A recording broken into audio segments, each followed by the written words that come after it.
আবুল বাবা বলল, আমি দানও করব না, খেজুর গাছ বিক্রিও করব না। এতিম ছেলেটি রাসূল সাল্লাল্লাহু আলাইহি ওয়াসাল্লামের কাছে গেলেন, মসজিদে দাওয়াতে গিয়ে বললেন, আল্লাহ রাসূল, এই ব্যাপার, আমি বাগানটা আমার দিয়েছিলাম, একটা খেজুরের গাছ আবুল বাবার পড়ে গেছে, তো কিছুতেই রাজি হচ্ছে না। আল্লাহ নবী, আপনি যদি তাকে বুঝে বলুন, তাকে দান করতে বলুন, সে যদি দানও না করে, এই একটি খেজুর গাছের যা মূল্য হয়, সেই মূল্য দিয়ে আমি কিনে নিতে চাই, আপনি বলুন, আপনার কথা শুনবে। রাসূল সাল্লাল্লাহু আলাইহি ওয়াসাল্লাম আবুল বাবাকে ডাকলেন। মসজিদে নববীতে অন্যান্য সাহাবীরা আছে।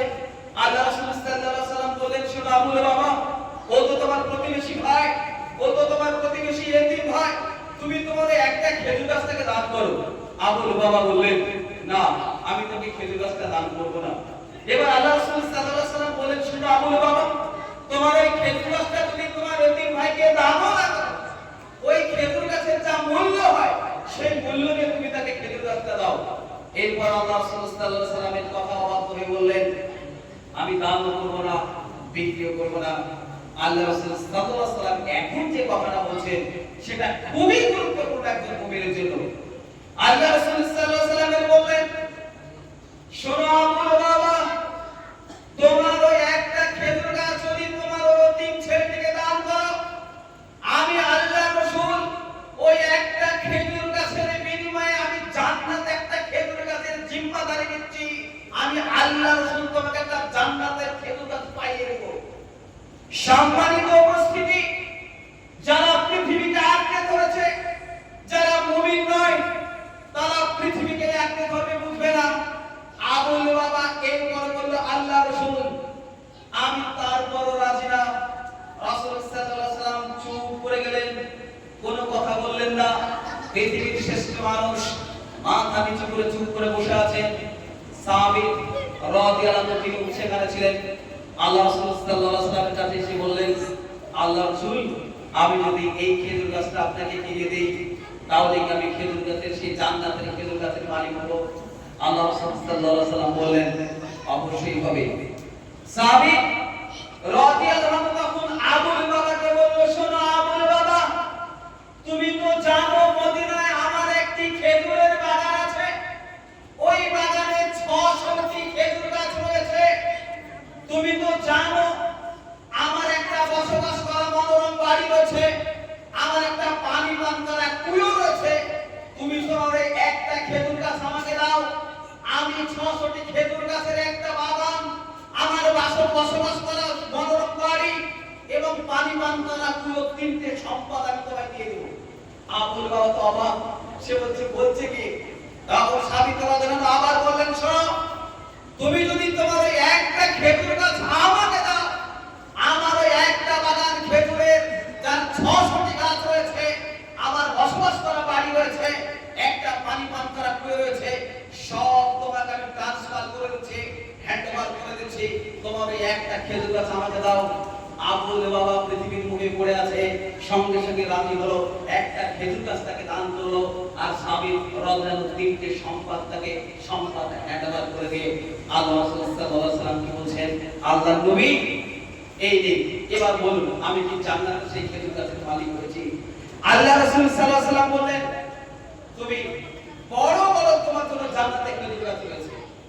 সম্মানিত উপস্থিতি, আমি যেটা বলতে চাইছি, এই পৃথিবী থেকে আমরা সবাই একদিন চলে যাব, সাথে শুধু থাকবে পৃথিবীতে যত ভালো কাজ করেছে সবগুলো। সম্মানিত উপস্থিতি, এই কথাগুলো বলার অর্থ হচ্ছে এই যে এতগুলো কোরআনের আয়াত এবং হাদিস শোনালাম এবং বুঝালাম যে আল্লাহ সুবহানাহু ওয়া তাআলা দ্বীন প্রতিষ্ঠা করার জন্য আল্লাহ কি কি অনুমতি দিয়েছেন। আপনারা অবগত আছেন, আমরা আমাদের এখানে 45 থেকে 46 ছাত্র রয়েছে। এটা একটা হাফিজিয়া মাদ্রাসা, ঝাউবেড়িয়ায় আলিফুল্লাহ দারুসুন্নাহ সালাফিয়া মাদ্রাসা। আমরা অনেক পরিশ্রম করে এলাকার মানুষের সাহায্যে আল্লাহর রহমতের ফলে এই মাদ্রাসাটা প্রতিষ্ঠান করেছি। আমাদের প্রায় 1,12,000 মতো প্রতি মাসে খরচ, আর নিয়মিতভাবে প্রতি মাসে আমাদের প্রায় 20 থেকে 25,000 টাকা ঋণ থাকে। আপনারা দেখেছেন যে ওই সাইডে হয়তো অনেকে গিয়েছে, আমরা বেড করছি ছাত্রদের থাকার জন্য, অর্থের অভাবে আমরা 11টা বেড বানাতে পেরেছি, বাকি বেডগুলো পড়ে রয়েছে, আমরা বানাতে পারি না। এখানে যতগুলো দায়িত্বশীল মানুষ এবং এই এলাকার যতগুলো দায়িত্ব মানুষ রয়েছে আমরা যারা দায়িত্ব পালন করছি, বিশ্বাস করুন একটা টাকা আমাদের কারো ইনকাম নেই, পুরো আল্লাহর রাস্তায় আমরা কাজগুলো করছি। আপনাদেরই মাদ্রাসা আপনাদেরই দামে চলছে, এর জন্য আয় ব্যয় সারা আমাদের প্রতি মাসে ওখানে দেওয়া থাকে, অনলাইনে আমরা নিয়মিত দেওয়ার চেষ্টা করি ইনশাআল্লাহ। তো আপনাদেরই অর্থে আপনাদেরই দামে আপনাদেরই ছেলেরা পড়ছে আপনাদের মাদ্রাসা, এখানে আমরা হচ্ছি আপনাদের কাছে অর্থ তুলে নিয়ে এসে বাহক হিসাবে শুধুমাত্র কাজ করি। তাছাড়া আপনাদের দান যদি আমাদের কাছে না আসে একদম নিশ্চিত আমরা এই মাদ্রাসা চালাতে পারবো না। এখানে 3 জন হাফেজ রয়েছে, 3 জন জেনারেল শিক্ষক রয়েছে, এখানে ইংলিশও শেখানো হয়, জেনারেল বিভাগও রয়েছে, যথেষ্ট চেষ্টা করছি। কিন্তু দেখুন যাই করি না কেন এটাকে যদি আরো উন্নতি করতে চাই তাহলে অর্থের বিশেষ প্রয়োজন। অর্থের অভাবে সেই যে একটা উন্নত মান শিক্ষা আমাদের খুব ইচ্ছা রয়েছে, কিন্তু বিশ্বাস করুন অর্থের অভাবে আমরা এটা পারি না। তারপরে অনেক কিছু মন্তব্য করে। তো সম্মানিত দিদি ভাই, আপনাদের কাছে অনুরোধ করি যে আপনারা কেউ যদি একটা করে বেডের টাকা দেন, একটা করে, আমাদের এখানে 40টা বেড বানানো দরকার, 11টা হয়েছে, একটা বেডে প্রায় 1400-1500 করে খরচ হচ্ছে। তো আপনারা যদি চান ইনশাআল্লাহ আজকে বাকি 30-35টা বেড অনার্স হয়ে যাবে। কারণ সাহাবীরা জানতো, মুমিনরা জানে যে পৃথিবীতে কিছুই নেই, মৃত্যুর পরে আপনাকে হিসাব করবে যে তোমার যা অর্থ ছিল সেটা কোন খাতে খরচ করেছো।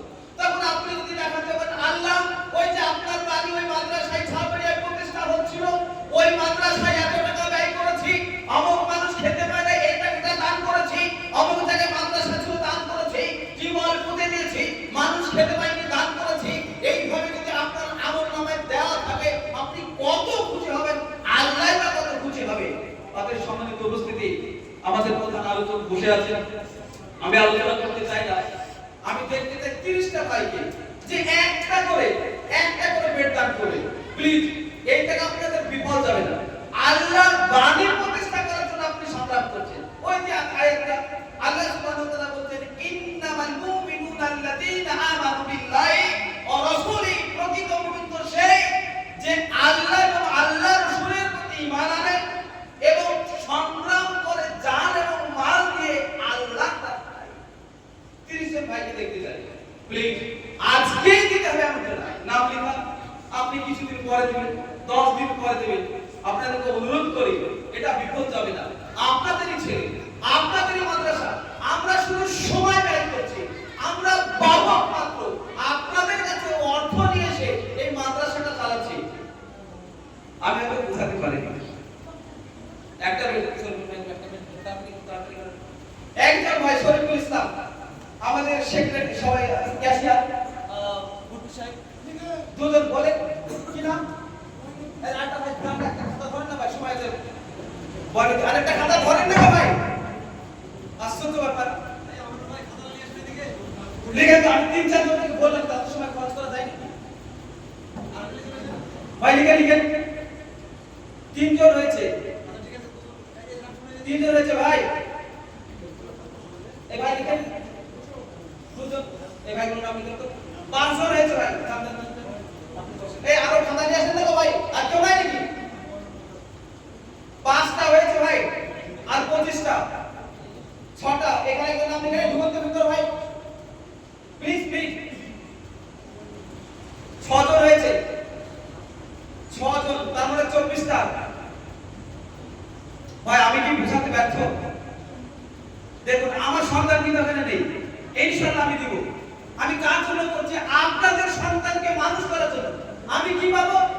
আল্লাহকে আমি বোঝাতে চাই যে আল্লাহর রাস্তায় আল্লাহকে খুশি করার সময় ব্যয় করছি। আমরা যারা দায়িত্বশীল মানুষগুলো রয়েছে, বিশ্বাস করুন আল্লাহর কসম আমাদের এই 1 টাকা ইনকাম নেই, শুধু আল্লাহকে খুশি করার জন্য, আল্লাহর বাণী প্রতিষ্ঠা করার জন্য এখানে সংগ্রাম করছি। আপনাদেরই ছেলে মেয়ে, আপনাদেরই সব। আমাকে বোঝার চেষ্টা করুন, প্রতি মাসে 25 থেকে 26,000 টাকা খরচ, মানে ঋণ থাকে। অন্যান্য মানুষকে আমরা ডেকে বুঝিয়েছি, দেখিয়েছি ভাই। আর 24টা, প্লিজ ভাই কেউ আছেন? নাম লিখে দেব, সমস্যা নেই। কেউ আছেন ভাই?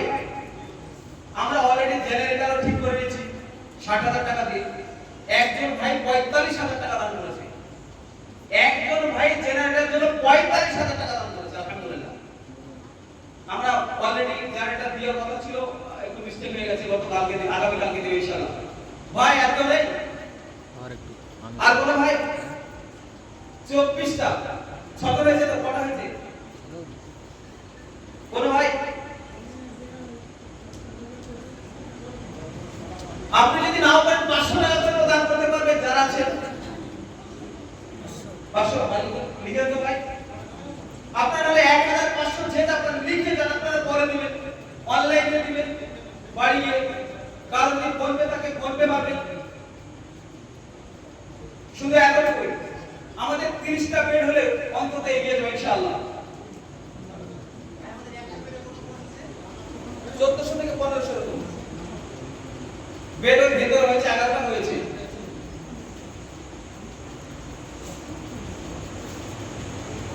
প্লিজ একটু বোঝার চেষ্টা করুন। আর আপনাদের যাদের প্রশ্ন রয়েছে আপনারা প্রশ্ন লিখে জমা করুন। প্রশ্ন করব, আলোচনা চাইতে প্রশ্ন করব বেশি হবে, এটা একটা ইন্টারেস্টিং পর্ব। আর আপনারা দেখেছেন যে ব্রাদার রাহুল হোসেন উনি কিভাবে প্রশ্ন উত্তর করেন এবং ডেবিট করেন।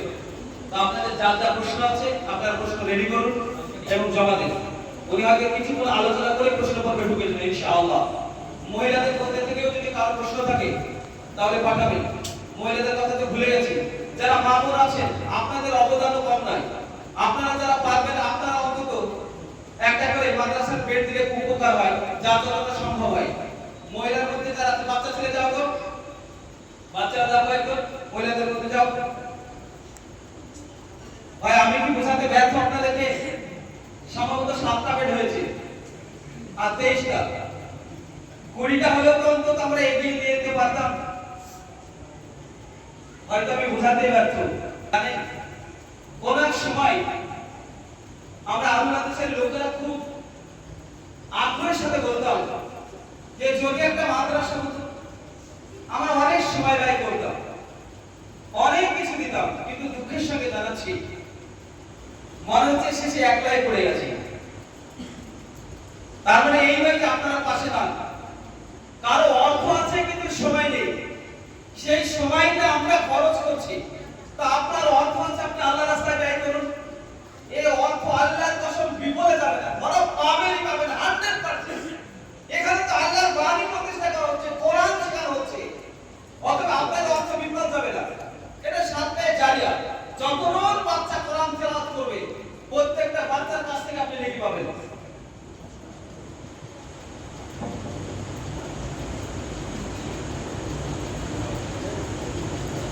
সবার তো দিদি ভাই আমরা পাশেই আছি।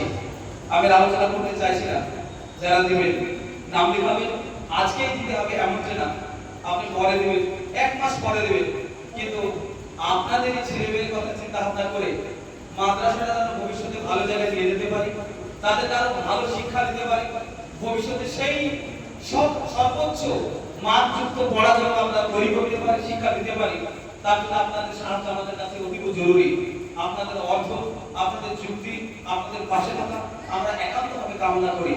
আর আপনারা যদি পাশে না থাকেন, সাহায্য না করেন, সম্ভব নয় যে এই মাদ্রাসাটাকে আমরা এগিয়ে নিতে পারি। তবে সর্বোচ্চ পর্যায়ে আল্লাহ সুবহানাহু ওয়া তাআলার প্রতি আমাদের ভরসা, আল্লাহর প্রতি আত্মবিশ্বাস যে আল্লাহ সুবহানাহু ওয়া তাআলা সৎ উপায়ে যে কোনো মাধ্যম দিয়ে আমাদের মাদ্রাসাটাকে চালিয়ে নেবেন ইনশাআল্লাহ। আমি আলোচনা শেষ করতে চাই। আল্লাহ সুবহানাহু ওয়া তাআলা তিনি বলেন সূরা নিসা সূরা নম্বর 4 আয়াত নম্বর 13, ওয়া মা ইউতি ইল্লাহা ওয়া রাসূলুহু ইউদখিলুহু জান্নাত।